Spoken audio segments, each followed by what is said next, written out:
One of the top questions that I get is, how do I get my partner to go to therapy?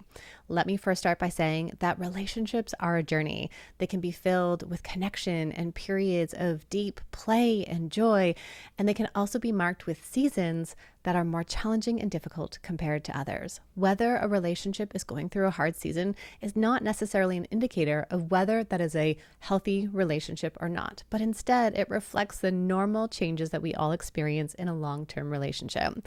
As a couples therapist, I have seen firsthand how couples therapy impacts people's relationships.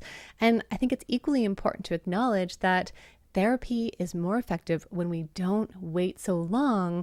We don't wait until we're seeking divorce papers to show up and get help. Some of the reasons why I encourage people to come to therapy earlier include building a relationship with a therapist ahead of time. This means that somebody already knows your history and your background and your relationship dynamics, so that when you struggle, because it's not if, it's when you hit those hard moments, you have somebody there that you and your partner can go and seek their support. I also recommend seeking therapy earlier because you get to find the blind spots about you and the dynamic in your relationship that you might not necessarily know.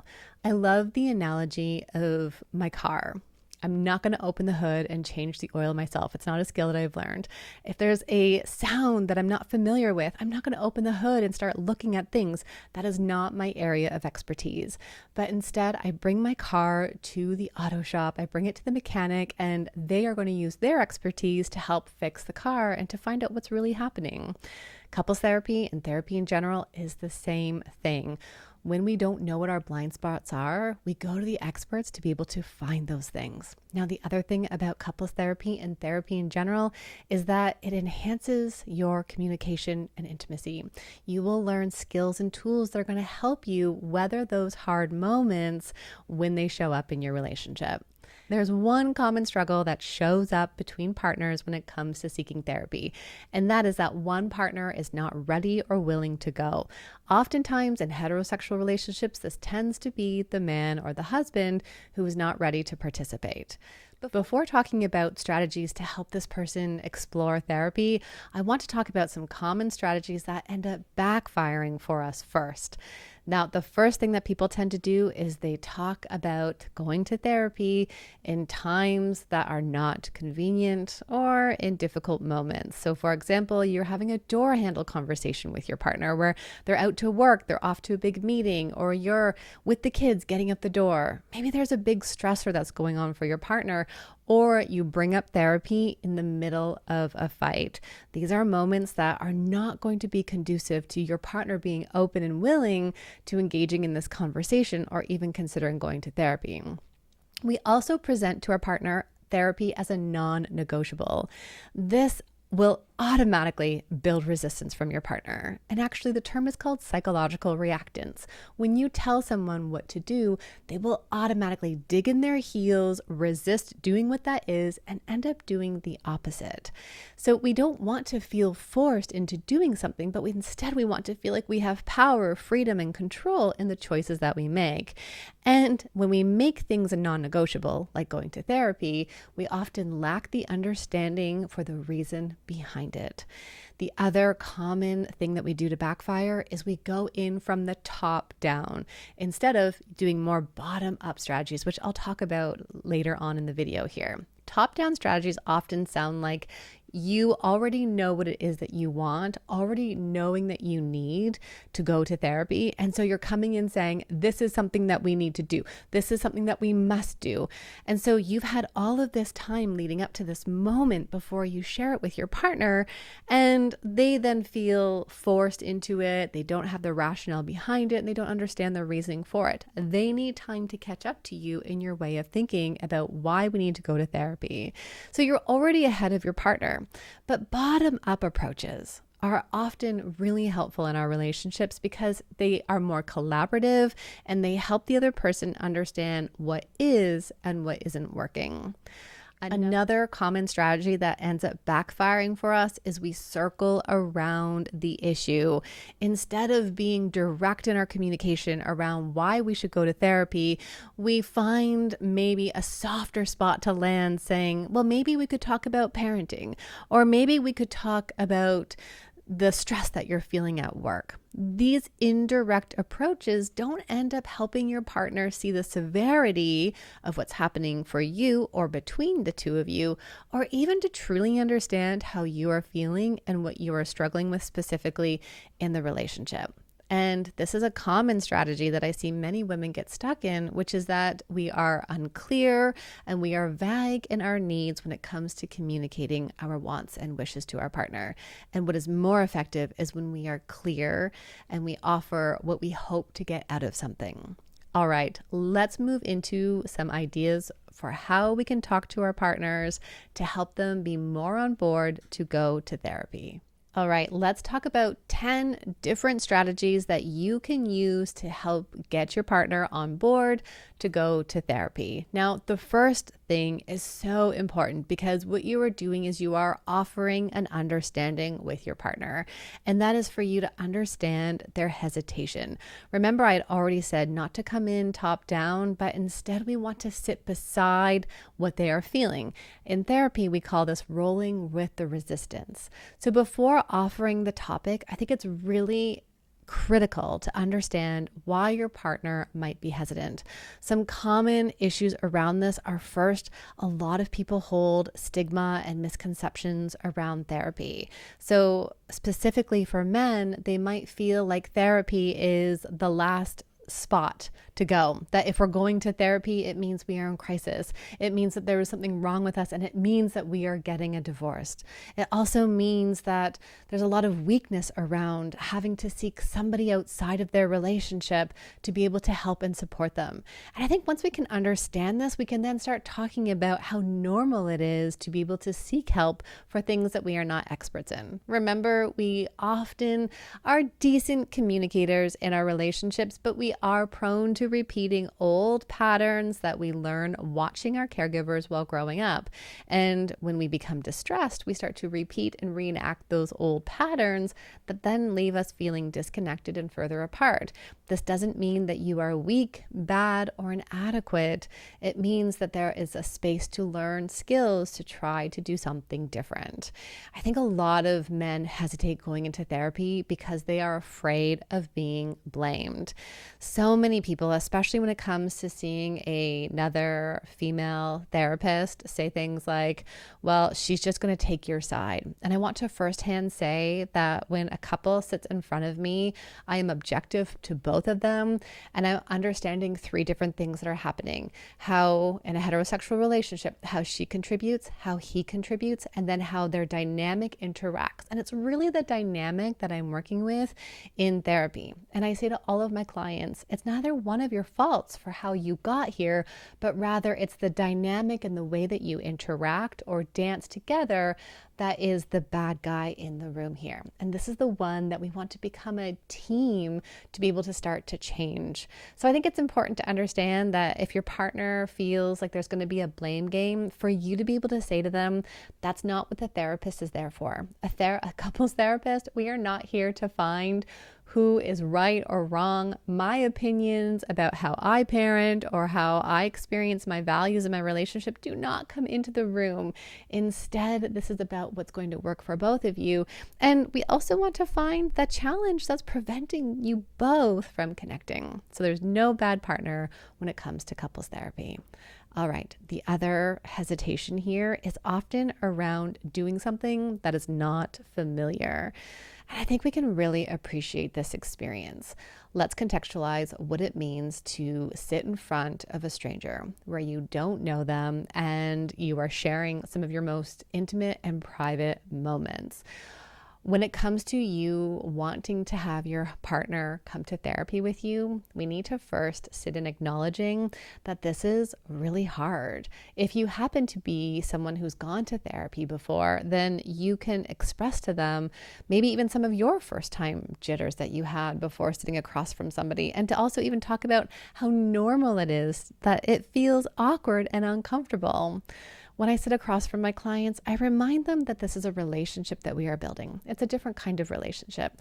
And over time, what I hope that they start to feel is that they can share things with me and that they can trust me with their stories. And I recognize that that takes time And yes, it does feel a bit strange to sit across from somebody who you don't know their stories. And over time, that piece that feels unfamiliar, you start to build comfort in doing this exact thing. When it comes to talking to your partner about going to therapy, it's really important for you to choose a time and place that's going to work for both of you. So I've already mentioned the backfiring timing around door handle conversations in the middle of an argument or in stressful moments, but I think it's really important for us to talk about what are those times that could be helpful to talk about going to therapy together. So timing is such an important piece for these conversations. If you aren't already, I strongly recommend building in a weekly check-in between you and your partner. These check-ins offer you the chance to be able to talk about what are things that are stressful happening in your life, what are things that you appreciate about each other in the relationship, how can you support each other more for the coming up week, and then also to talk about what do we need more of. And sometimes that might sound like we're really struggling with our intimacy right now. Maybe we need somebody to support us through this. But I think what's important to consider is that when we're having these deeper conversations, sometimes we want to share less and recognize that it's more impactful. Sometimes when we open the door to having hard conversations, what we do is we bring in these really hard experiences and events, and it feels like we are going through the laundry list of all the things that don't feel good in your relationship. You can imagine on the receiving end how your partner then ends up feeling flooded, overwhelmed, and they end up shutting down. And from there, someone who shuts down is going to be a partner who says, no, I don't want to go. I am disengaging.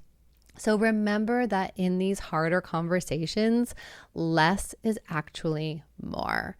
So consider the timing when you're talking to your husband about going to therapy. All right, the next piece here is I want you to consider framing what you'll get out of going to therapy. And this is so important because oftentimes people think that you're going to come into my session and hash out all of the old things that have happened. And yes, I can let you do that if you need to do that, but that's actually not the goal of couples therapy. So let's really think about for a moment what I want you to get out of couples therapy. First, I want you to understand that there's a dynamic that's happening between the two of you. Whether you are telling me about what happened at dinner last night, or you're trying to decide what's for dinner and you were both hangry and started yelling at each other, or that parenting moment where it went off the rails and you were both frustrated and you ended up going to bed angry at each other, or maybe it was dealing with your mother-in-law or dealing with an intimacy issue, or whatever the issue is, there is a common theme underneath all of those issues. And that is that there's a negative communication pattern that takes over between the two of you, and we stop sharing our core needs, feelings, and longings. And those are the things that bring us together. So one of the most important things that I'm doing in couples therapy is helping you to understand what is that negative cycle, what's the dynamic that takes over, and how we can actually change that. So this is really you understanding that it's not just you, but rather the dynamic that you want to change. But there are so many other pieces that we get out of couples therapy. First, you're going to also have this sense of personal growth, how powerful it is for you to come into therapy, talking about a hard conversation, and then discovering things about yourself and also your partner. I can think of many couples that I've sat across where we talked about an issue that happened during the week, and then we were able to touch into some early belief that stemmed from this event with a parent and how they have continued to believe that they are never good enough. And from there, their partner witnesses that and can say, wow, I actually didn't know you felt that way. And now it makes so much sense why you shut down in those moments. And there's an opportunity for so much growth that can come out of healing those pieces in our relationship. Couples therapy is also about strengthening connection. Let your partner know that it's not just about rehashing that old stuff or leaving therapy like a live wire. I always tell my clients, my job is to wrap things up at the end of therapy so you don't leave feeling like you're going to get into a fight again. But instead, what we focus on is building healthy strategies so that you can deepen your bonding connection. And that does include ways that we can connect, how we can communicate, how we can focus on intimacy, intimacy and enhance all of that. And then the other piece that is so important is that therapy acts as a way to prevent future conflict. You are going to learn those skills and tools to maintain a healthy relationship.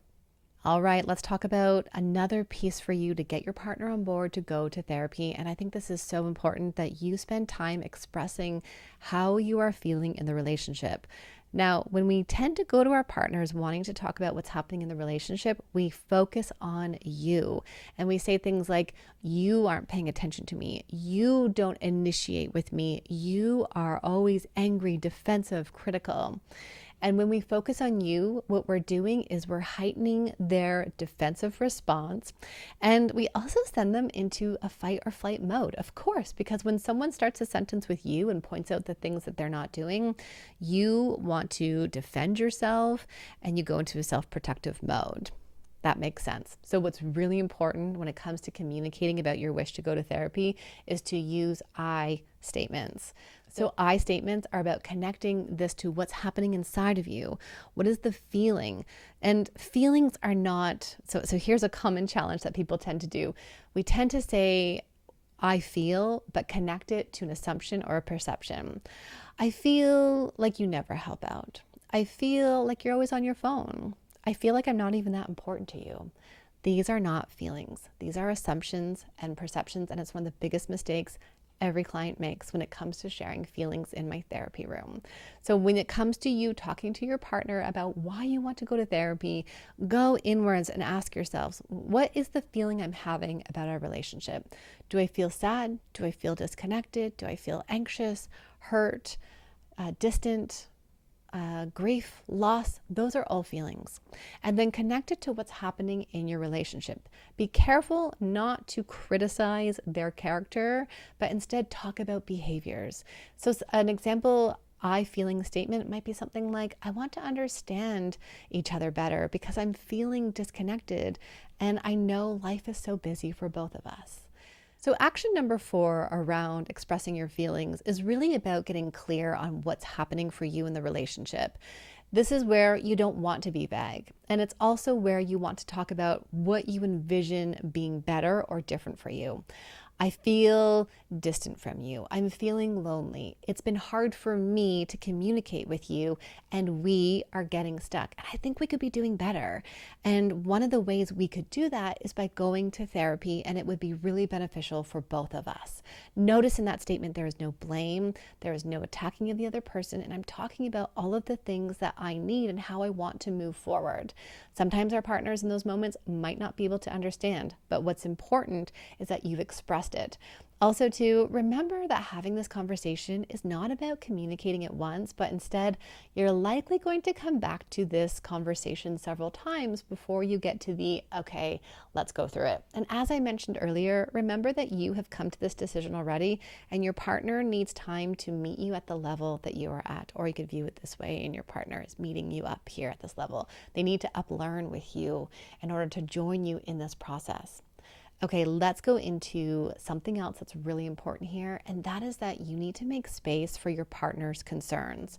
Because you've already made this decision, you've already addressed the concerns in your own mind, you need to make space to address his. So does he worry that it's going to get worse? Does he worry that you're just going to fight more? Make space for all of those feelings for him, and then ask him, do you want me to problem solve around those, or do you want me to just hold space and understand that actually going to therapy can be really challenging? And so what we want to be able to offer our partners is when we understand what their concerns and hesitations are and we get curious about that, then we want to be able to provide validation for that. We want to show our partners that their feelings are valid and that you are in this experience with them. I love using the analogy of a boat when it comes to our relationships, and that is about, imagine you are driving a boat, and in a relationship, you both want to be on deck together. But oftentimes our partner is down below and they're not driving that boat with you, and it feels really lonely. And so what we're doing is we're trying to get our partner to come up on board with us, to drive the ship with us, and to have this experience alongside us. And this can take time because we want to understand what their concerns and hesitations are when it comes to therapy. This is an opportunity for you to practice one of my 4 C's that I always talk about in relationships, which is curiosity. And curiosity requires you to ask more questions and to really ask yourself, do I understand what is happening for my partner around this issue? When it comes to talking about going to therapy, I think the next thing we want to talk about with our partners is highlighting the benefits of what you might get out of it. And it's so easy for us to get stuck in, we're not going to change, therapy is not helpful, but instead talk about what you're excited about to experience by going to therapy together. This might be around improved communication. It might be about you learning to express yourselves to each other so that things can feel differently. Here's an example from my own relationship. I went to my partner one day and I said to him, I can imagine what it must be like for you. I can come in really critical, and I know that that's something that I need to work on. So I want you to think for a moment, when someone comes to you, recognizing their impact on you, how does that feel for you? And I think we all need to experience that in some way. And so when we can talk about the benefits of going to therapy, this is one small example of how we model doing that, and how then we can talk about improving communication. Other benefits that you might talk about with your partner include conflict resolution. You might even say something like, imagine we have to talk about this hard thing coming up and we can actually get through that together. That can feel different for us, and it's possible. We don't always have to keep doing the same thing over and over again. And you might also talk about how we can reconnect emotionally, physically, and sexually. Something we are really good at doing is an all or nothing perspective. And so when it comes to getting help, we tend to say we're going to therapy or we're doing nothing. And I think it's so important for people to understand that there are other resources available to them as initial steps along their way. I see this in my relationship program, Be Connected. Many people join because their partner is resistant to therapy. It's actually why I created the way I did.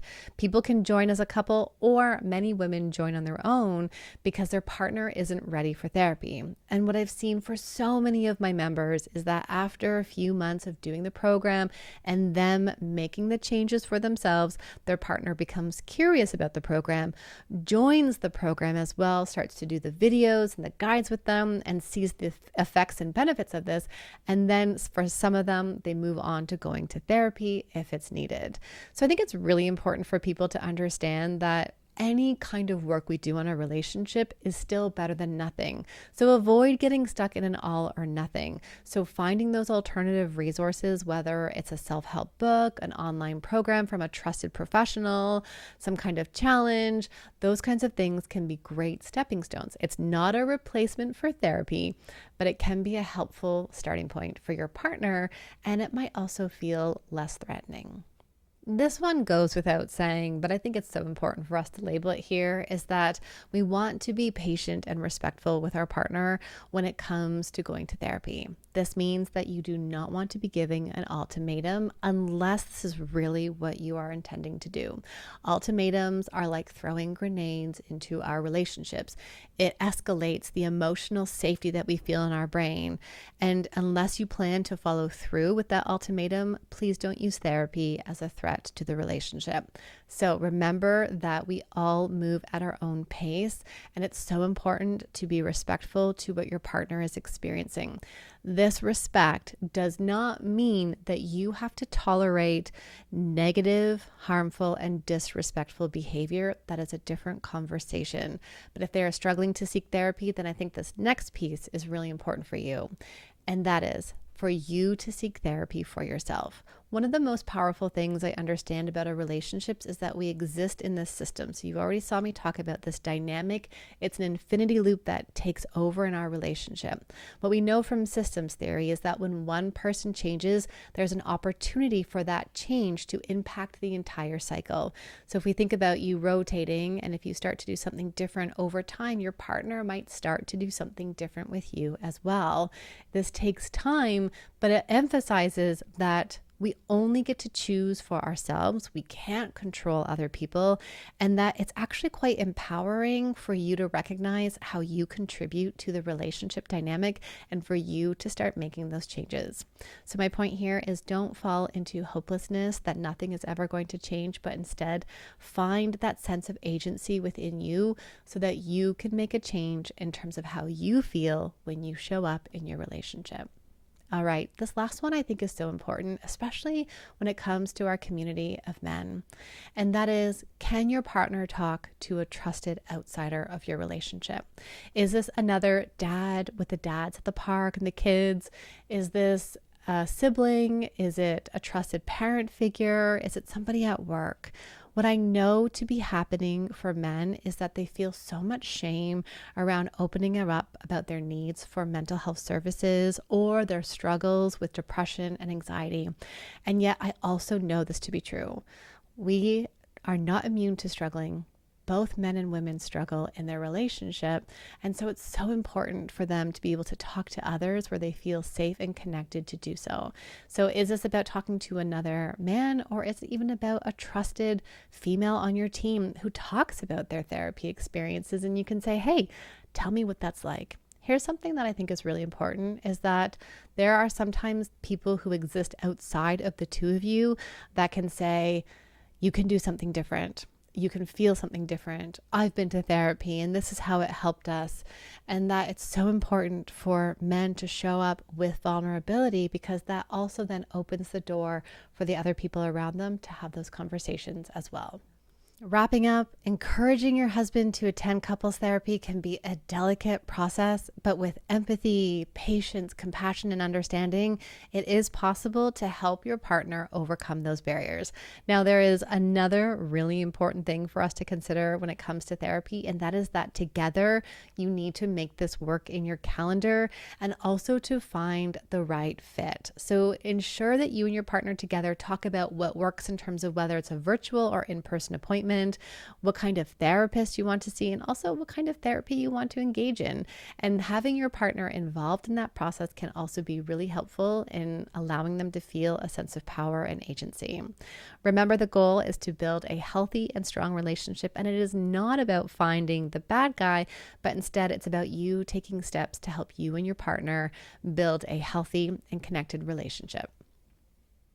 If you found this video helpful, remember to like and subscribe to my channel here for more guidance on building a healthy and connected relationship.